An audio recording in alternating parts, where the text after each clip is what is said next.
topics and opinions expressed in the following show are solely those of the hosts and their guests and not those of W4CY Radio, its employees, or affiliates.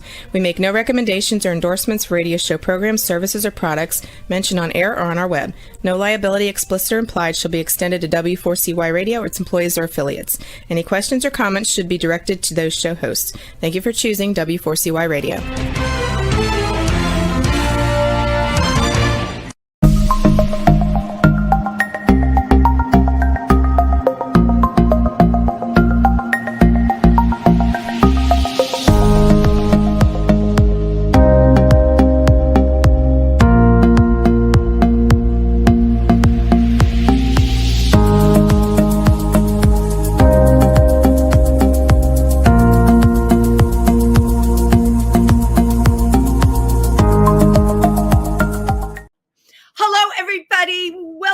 Diversity Talk. I'm Wendy Stewart, and I am coming to you live from New York City tonight.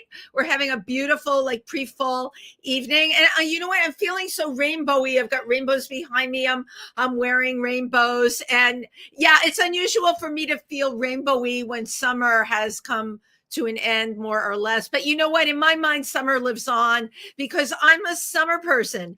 So if you are in the tri-state area near Milford, Pennsylvania, so that's New Jersey, upstate New York, and in Milford, we have a wonderful center. Many of you know that. A lot of you don't that listen to the show.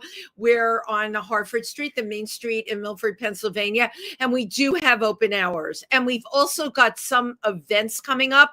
We will be at a fall festival upcoming in Port Jervis, New York. It's, I think, the week after next, but don't go by my memory because I forget things. I have a lot on my plate.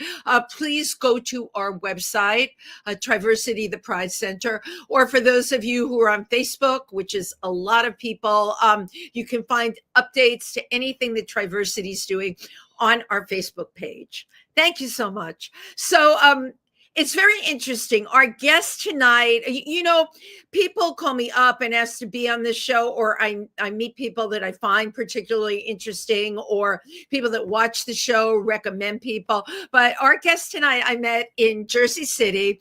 We were doing the Jersey City Pride Film Festival. This was just like a little over 2 weeks ago. I don't know, time flies when you're having fun. And it was a wonderful film festival curated by Lady Clover Honey, who's been on the show, and Jed Ryan. And I was the MC along with Ike Avelli. We also had some work in the show. But, you know, the film festivals are great because it's such a cross section of different kinds of film in that whole LGBTQ spectrum. And after the festival was over, we did a Q&A, which I love those because that's always the story behind the story. But then I met a very interesting man who came over to me and started chatting. They had incredible energy, and we just started talking. And their story was really something. It completely moved me. The person who is our guest tonight, and I'm calling this segment "The Man I Was Born to Be," was a late stage transitioner, right? Which that's a little vague in a category, but it usually refers to people over 50 that live the journey that they were meant to live, right? And late stage, of course, comes with a lot of challenges, but also comes with tremendous joy. And you know what? This person really emanated tremendous joy. I'd like to introduce all of you to Micky Petrillo. Hi. Nice to see you again. Nice to see you. This technology works, Micky. First of all, Micky, thank you so much for coming on the show. And you gave me a really great video, even though it was at the last second. And I want to show it to everybody because I think it's a great intro to you. So take it away. Can I ask you a question? Do you mind being on camera? What, you would have put lipstick on? Kind of important for the documentary. Why when you sometimes say she instead of he? Are you really going to put me on? Yeah. My name is Micky Petrillo. I'm a trans man who started his life all over at the age of 59. I'm on a mission to share my story, to open my heart, and to ask some hard-hitting questions with some of my closest friends. Watch this. Call my mom right now. Hi, honey. Hi, honey. Hi, sweetie. How are you? I love you. It was hard to understand because you never knew me as a woman. No, but I know of you. Right. So it was, it's hard, or it was harder, for my family and friends that have known me since childhood or birth to say Micky instead of Michele and say he, him. So that I understood. I even sometimes would slip. When somebody called, can I speak to, and I'd say, this is her. And I'm like, shit. Because I knew. How legal dick. My dick is bigger than yours. But I didn't have a dick, so I don't know what they were trying to prove. Promise not to do that. Yeah, no, but that's literally the jokes that idiots do with each other because, that's what friends are for. Friends are made to make each other uncomfortable. Well, yeah, you do. So that's what I'm hoping to make you do is feel a little bit more uncomfortable. But if you had met me, would you have known? Do I look manly enough? You're just gonna say, that's a man. You're not gonna think twice. But also, I'm watching the men because I want to learn how to dress like them. I don't have to explain it. How dare you fucking say that? You don't have to understand it. I ask you to respect it. And if you can't respect it, please move on quietly. I love that. Remember, I'm only 18 months old. What do you mean? I was 59 years as a woman. There's things I can't do that if my father was here, he could teach me as a boy. We won't even talk about the horniness, but, you have two sons. Because life doesn't end at 60. Sometimes it finally begins.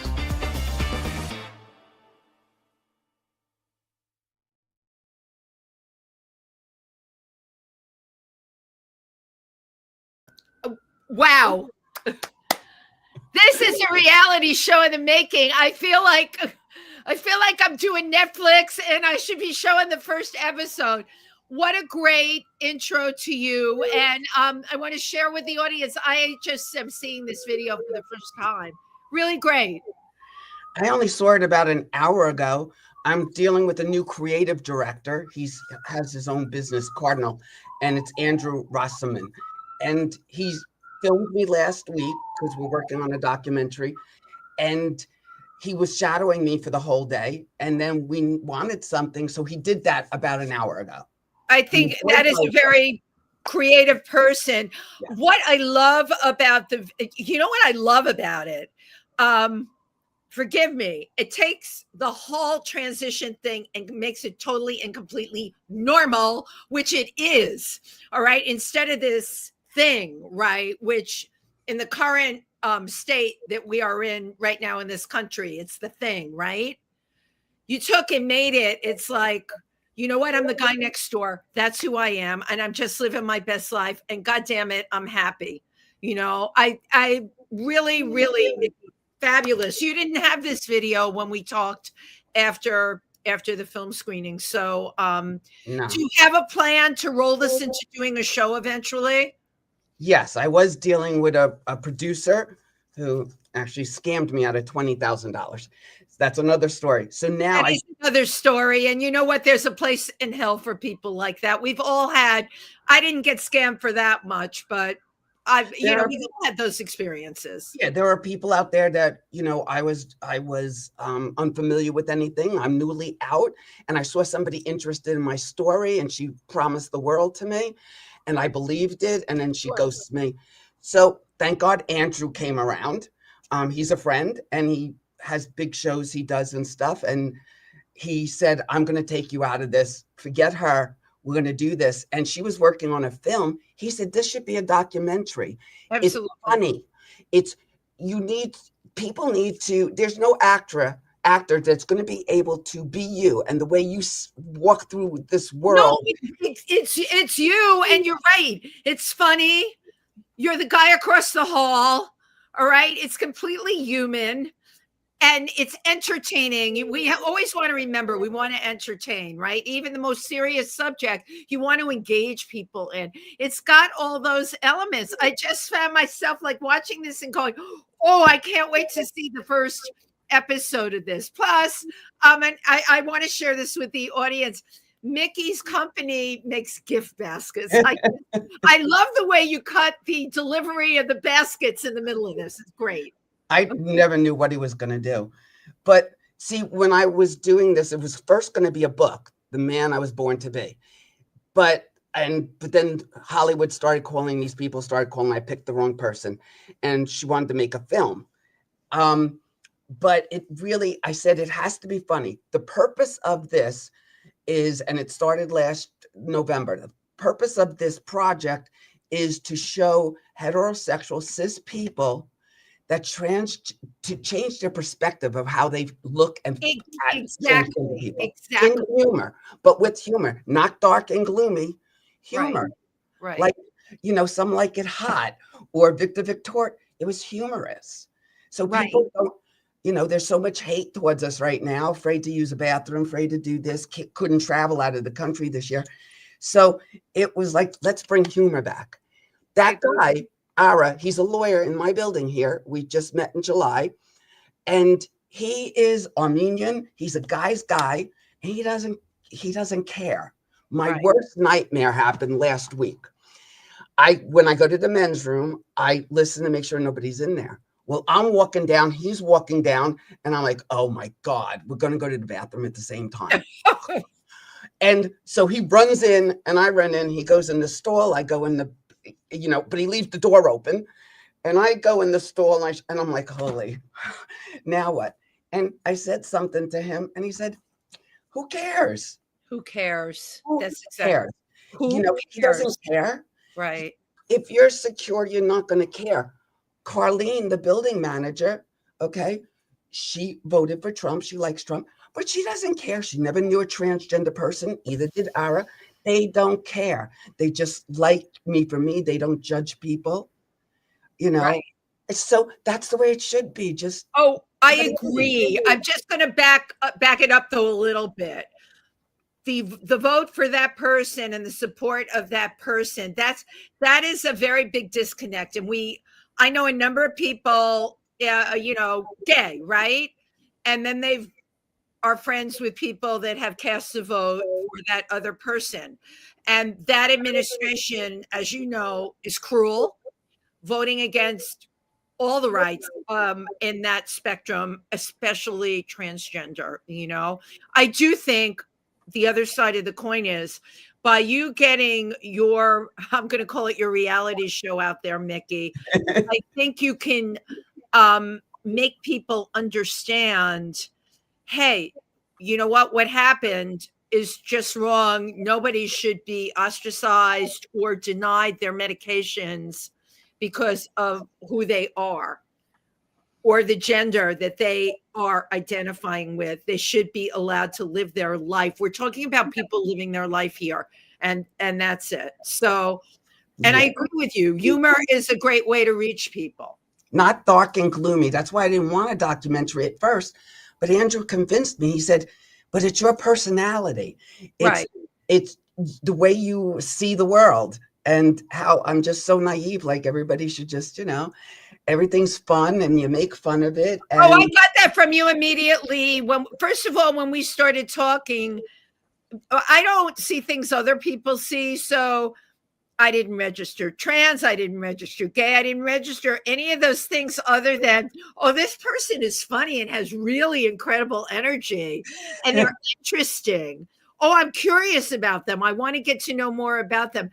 That's what you have. And that's an amazing tool, really. And you know what it is? It's so many people. On the day that I have a tattoo, says the man I was born to be, October 28th, 2023, I started testosterone. Right. December 20th, 2023, the courts gave me my legal name.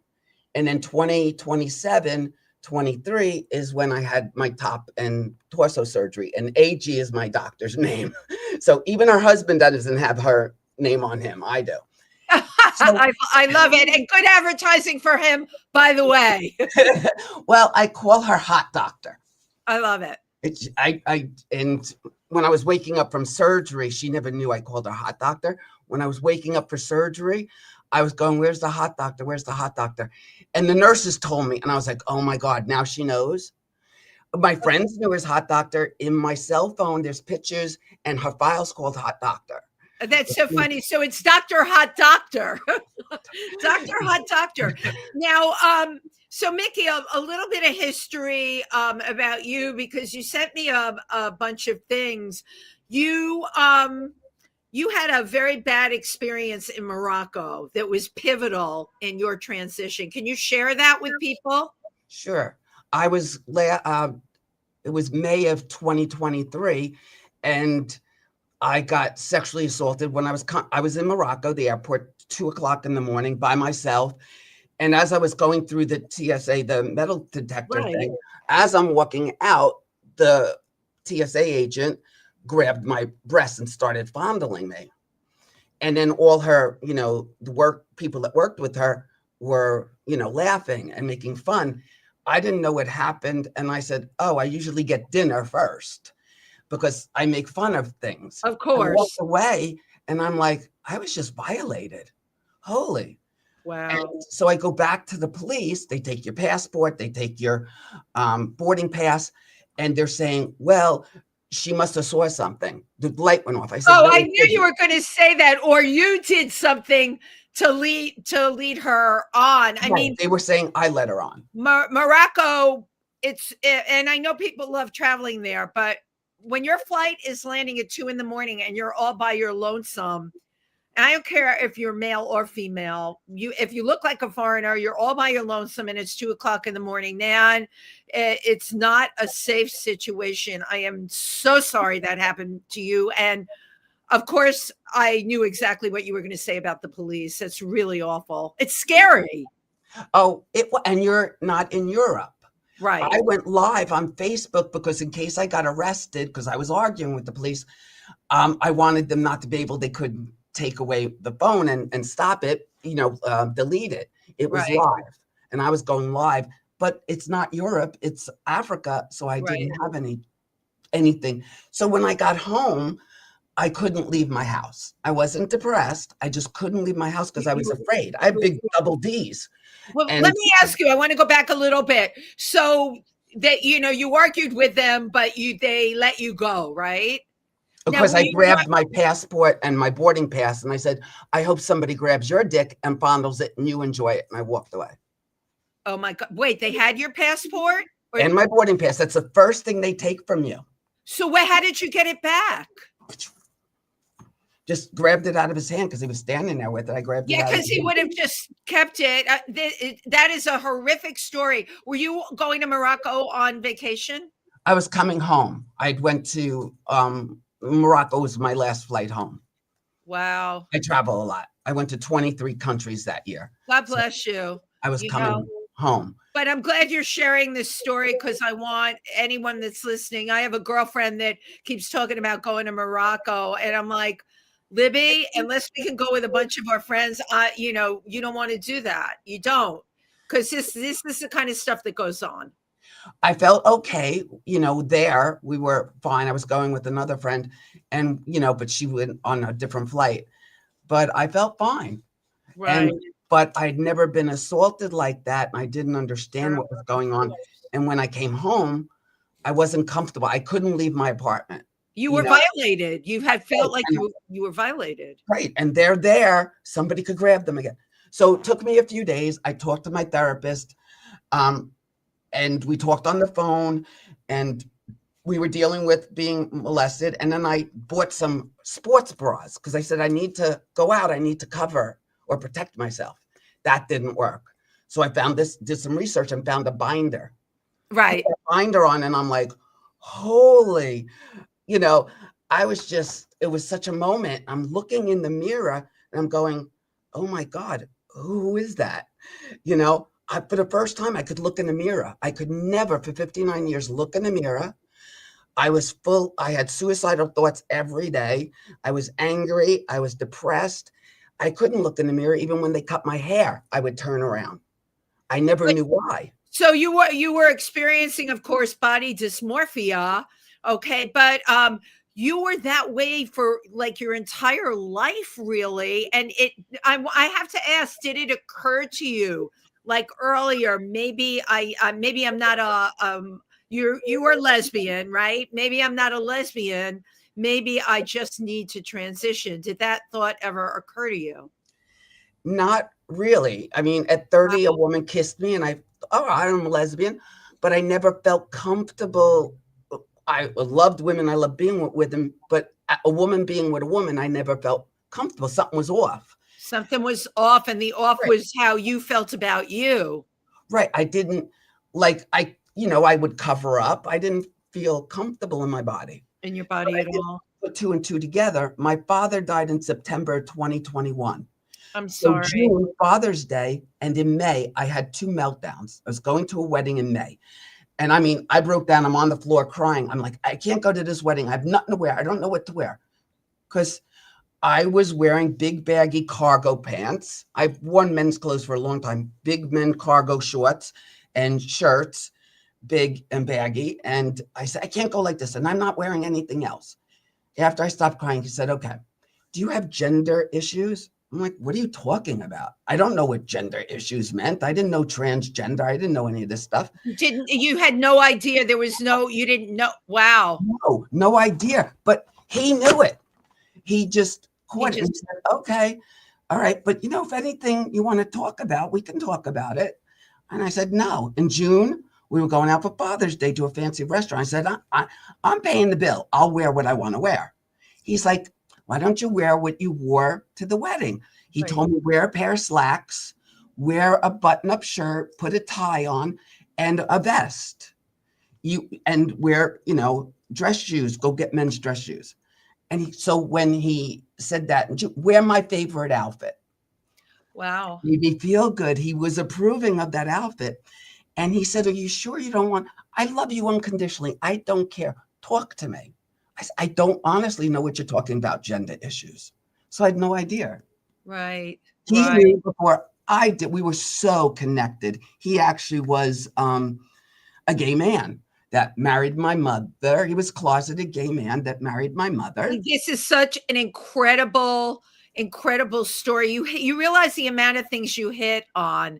First of all, to get to 59, almost anyone that I know that has transitioned, that was a late transitioner, just knew a long time before. That secret was buried really deep in them. You are the first person that had no idea about, and I think you've uncovered something here, because I have to think there's other people like that, and you coming and telling your story and hopefully moving forward with your documentary or reality show, I think it'll be really helpful, Micky, for other people to hear that. Wow. And then your father, you were convinced was a gay man married to your mother. Well, when I came out as lesbian at 30, that's when he came out to me and told me. Wow. Because she had a total meltdown on the phone. I didn't think anything was wrong with it. Okay, girl kissed me. This is great. I hated sleeping with men. I did it maybe a handful of times. And so she yelled at him saying, this is all your fault. And he got on the phone with me and we talked about it. And he said, yes. And she married him still. They stayed together all these years. I found out he had a man he was in love with for 7 years after he died. My mother, my birth mother, woman that gave birth to me, I call her Jenny now. Jenny told me about this. And I was like, oh my God, there was somebody in this world that knew my father, the real my father, because he pretended to be a husband. Yeah. He had to pretend. Gender male.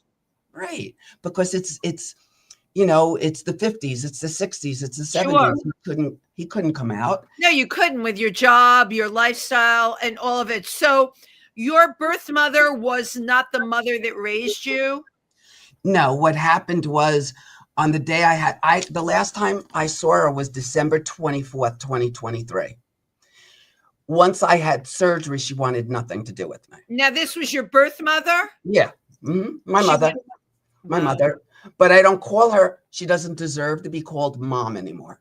Right. If you legally extract your child from your life like she did in January, you don't have the right to call me your child. I will not. No support at all from your mother because, quote unquote, you did this thing. She couldn't wrap her head around it. And, she was okay up until surgery, a few days before surgery. Now she wanted nothing to do with me. She would send me hateful letters telling me she wishes I was dead like my father. Her life is better without us. I'm her only family. She has no other family. Wait, there's just one kid, One just child. you? Right. That's terrible. She has no other family but me, and she doesn't want me in her life. I and will tell you something, Micky, because I've seen a lot of stuff. At this point, she doesn't want you in her life, okay? And it's been over 2 years at this point, right? If we do the timeline.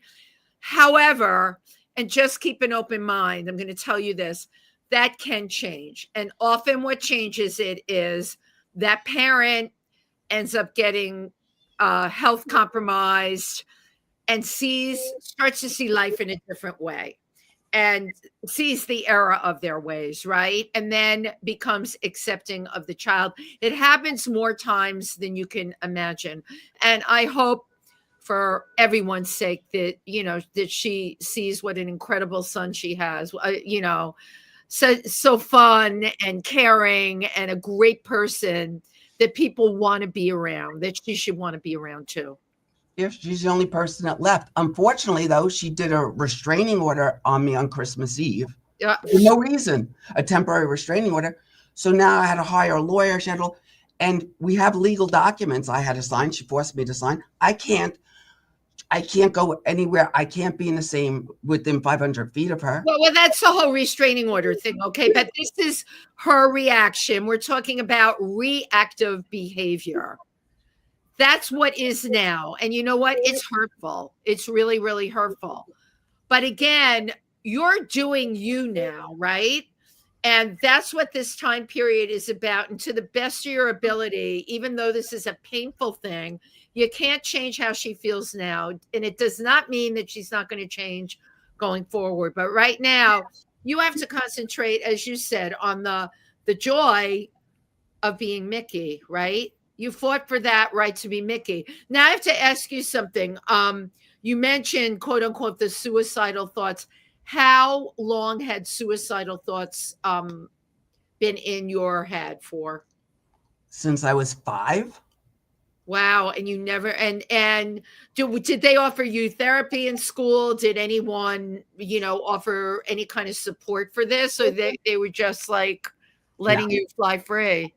Back then, no. It was more of, if you read my diaries, it was like, please God, don't let me wake up in the morning. Please God, just let me die. That's terrible for a young child to feel that. The last time I tried to commit suicide, my father saved my life. You'll see my story isn't over yet. Right. With the heart. It's so remind me, my story isn't over. Put my glasses on. Let me see this. Oh, I see the heart. Wow. Right. And the semicolon for suicide prevention.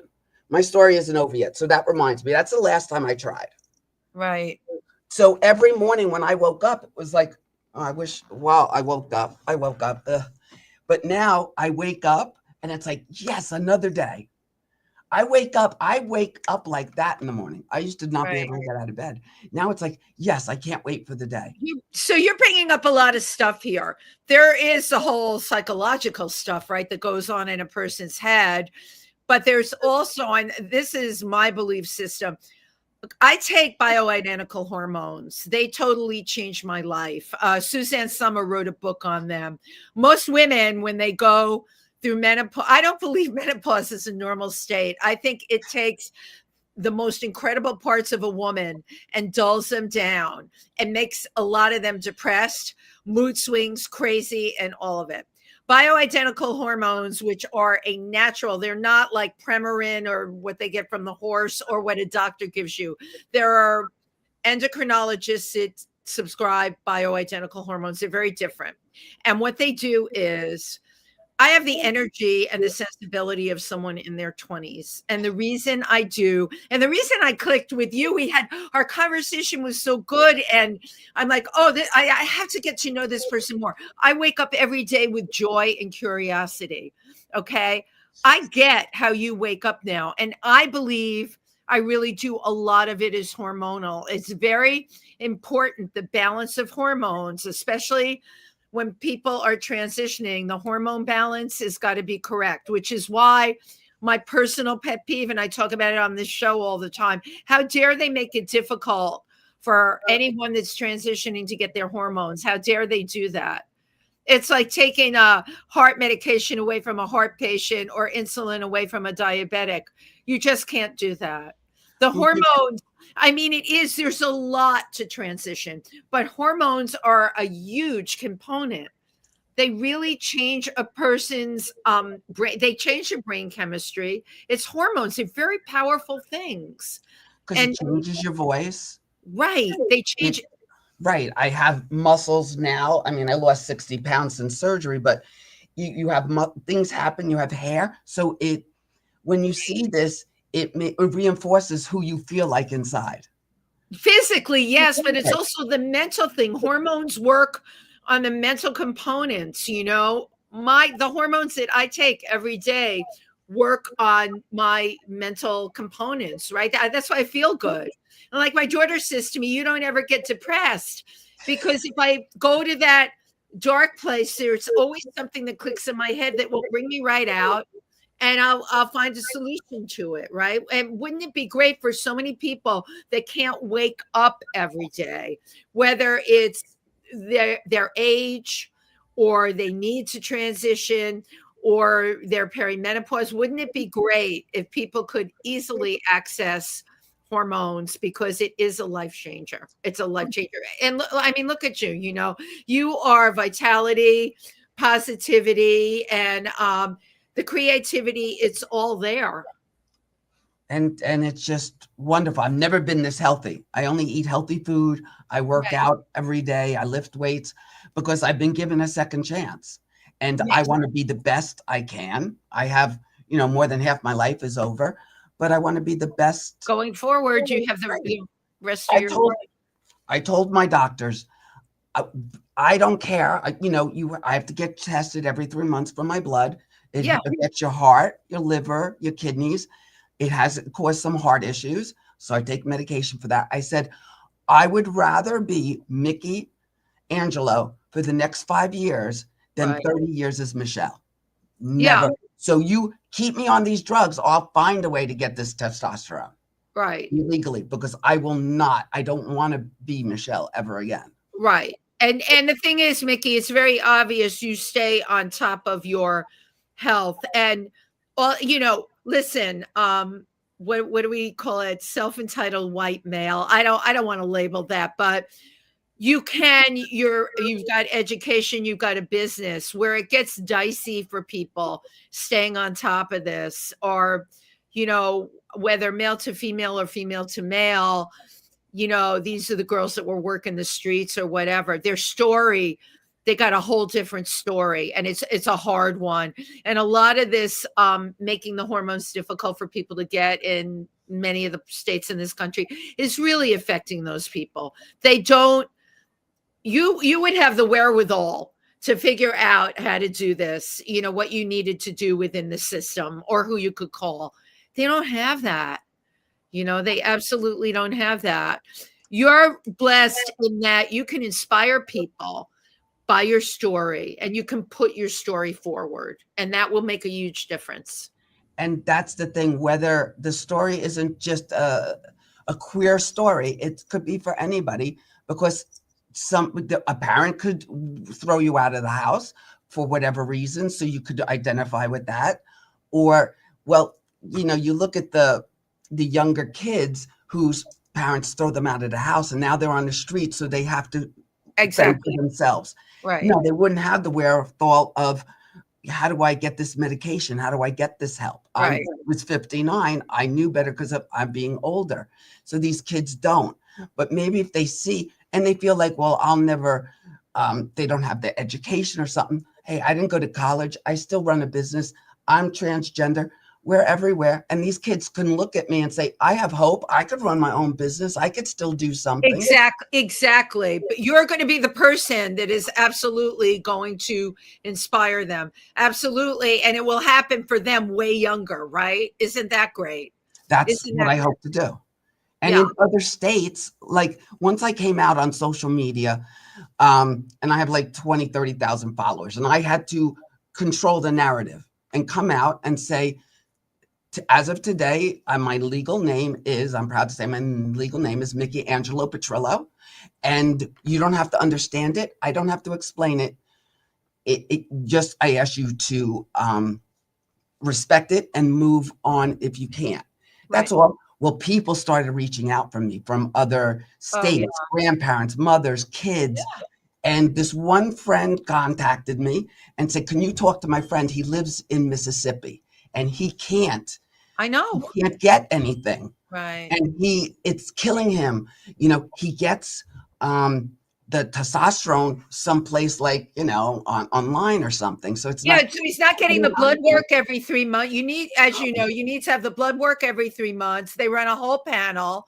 This person is like getting what yeah, I know they're getting it off the internet, and it's not even going to a hospital. They won't treat him. So right. I said, okay. I talked to my doctor, Dr. Golis, and I said, can you help him? So we worked out this thing. I raised money on GoFundMe and from all my friends and family. I raised money. We got him here. He was staying with friends in New York. I took him to see my doctor. She took care of him. He had his surgery about a year ago. From the hospital, I went live on Facebook, and I have wonderful people on Facebook. And I said, this is where we are. He needs this surgery. He doesn't have a penny to his name. And the money's, and I said, I don't care if you give $1 or $2, I will match it. Now, I'm not rich or anything, but I said, I will match it. Right. And money started pouring in at that moment. So it helped him. And he is so happy now. He got rid of the boobs. He is so happy being the man he was born to be. Right. And I was able to help him do that. You were able to really change one person's life. And that's the message here. Everyone is very freaked out about what's going on in the country and doesn't know what to do. If you can affect or change one person's life, you've already done something. You saved a life for this person. He has said that, yes. Yeah. You made them value. You made who they are valuable. That is a really incredible thing. I have to tell you, there's a comment on here from George Baker's Chance of a Lifetime Travel. Is this a friend of yours? No. Okay, incredible about your family and all you have lived. So proud of you for sharing and helping others. Great podcast. George Baker, thank you for tuning in tonight. Tell your friends about the show. We have great people on and we share a lot of wonderful information. So, Micky, I want to talk about your business. Yeah, your business is baskets, gift baskets. Baskets and beyond. 32 years I've had the business. Well, you came up with the idea in the basement as a hobby. This is so great. I had a real job once. I was in corporate America and I was doing this on the weekends. It was a hobby. And then people started asking for more and more. And I was leaving. My company was moving. I didn't want to go with them. So I just said, all right, I'll take this into a business, against everybody saying no, no, no. And, 32 years ago, a woman going into business, well, no, you talk to the bankers, you talk to the lawyers, you talk to everybody. Interesting, right? I keep thinking, oh, Micky went into the business. No, a woman. Michele went into the business. You're right. You had to get funding for the business and all of that from these male bankers. Yeah, trying to set up the business. They don't. Now, those same people are banging on my door to get in here. Those white cis men banging on those doors to get in here. This is such an incredible, this is another episode on the show, The Man I Was Born to Be. The whole thing that changed, right? How everything changed. The boys club. Business is better than ever. It's really horrifying if you want to know the truth, because women, of course, have made such incredible strides, right? But then you hear a story like this. Not a lot of people get to live either as a female or a male, right? You've had both sides of it. And what you're saying is, oh my God, as a man, so much easier. In a lot of ways. And look at my cat, Nugget. She had a mama, now she has a dada. How many cats can say they had a mama and now a dada? Well, my dog is named Nugget too. He's usually like around here, wants to always come on the show. So no, so you didn't have any. Again, we've had Francisco on the show. You would love Fran. I think I mentioned Fran to you. And Fran is a financial planner. And what was interesting when Fran transitioned was Frankie, right? Frankie did people's finances for them. Then Frankie is Fran. And everyone embraced Fran, and still does, by the way. And Fran is, Italian, 150%. You know what that culture can be like. They love Fran. Fran didn't lose clients. People, it's amazing to me. I'm curious, when you transitioned, did you take your clients with you, or? Yeah, like there were only two people that threw me out of their lives and could never see me as a man.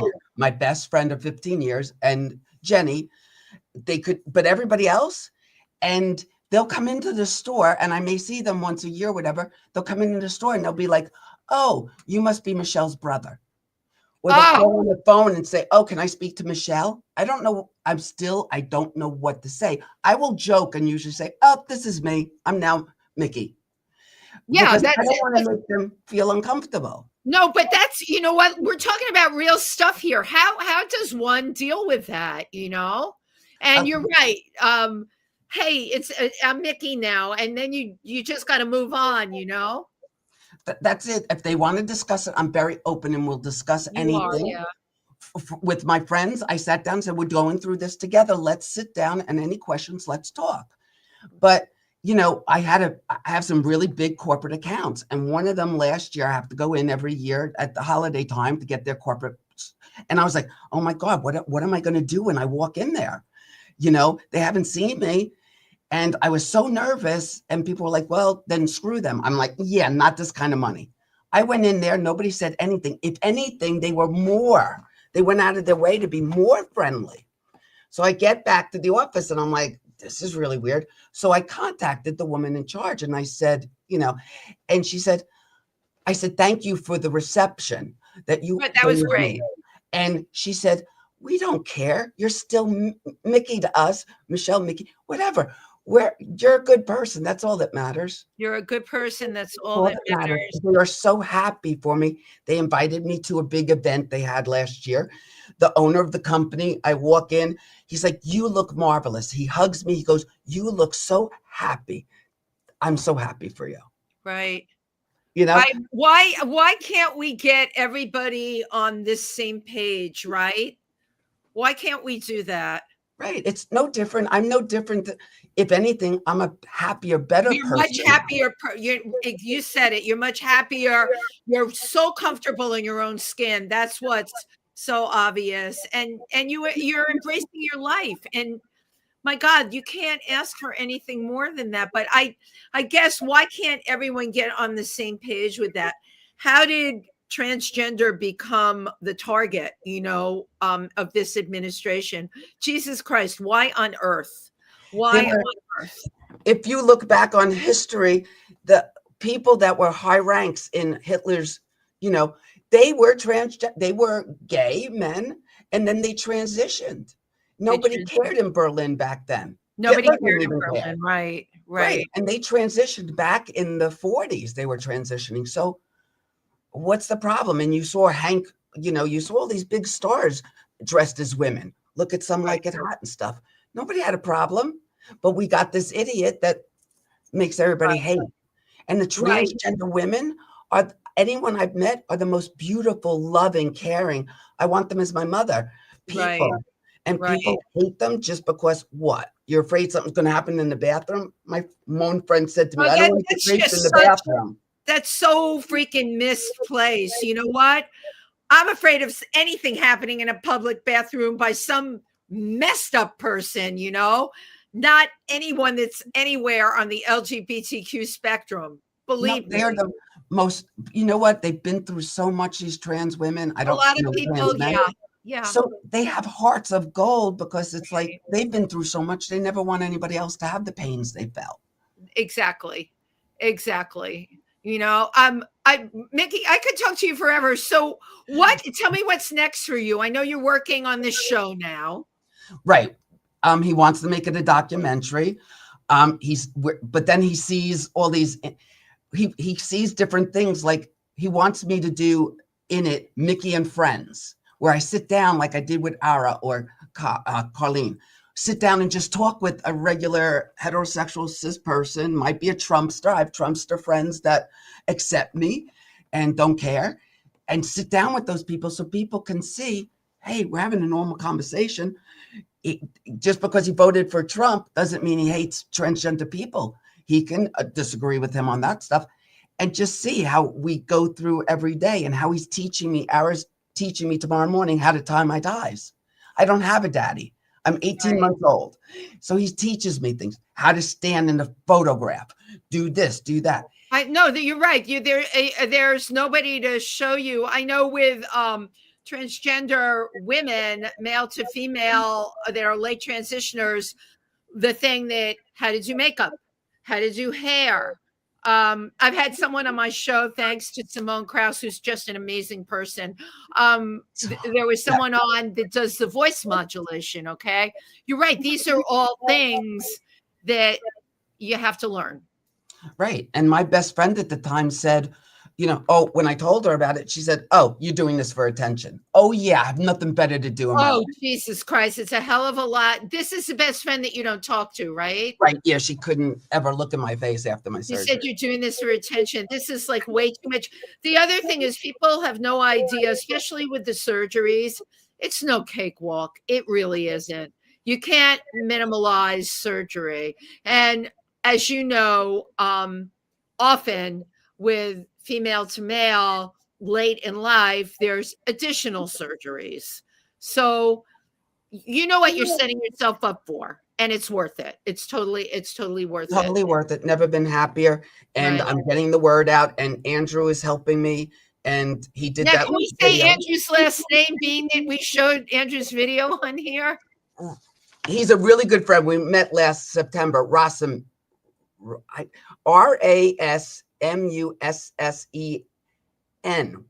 Rasmussen. Rasmussen. Okay. And I want to give a shout out to Andrew Rasmussen. Okay. I loved your intro video for the documentary, or we call that a sizzle reel.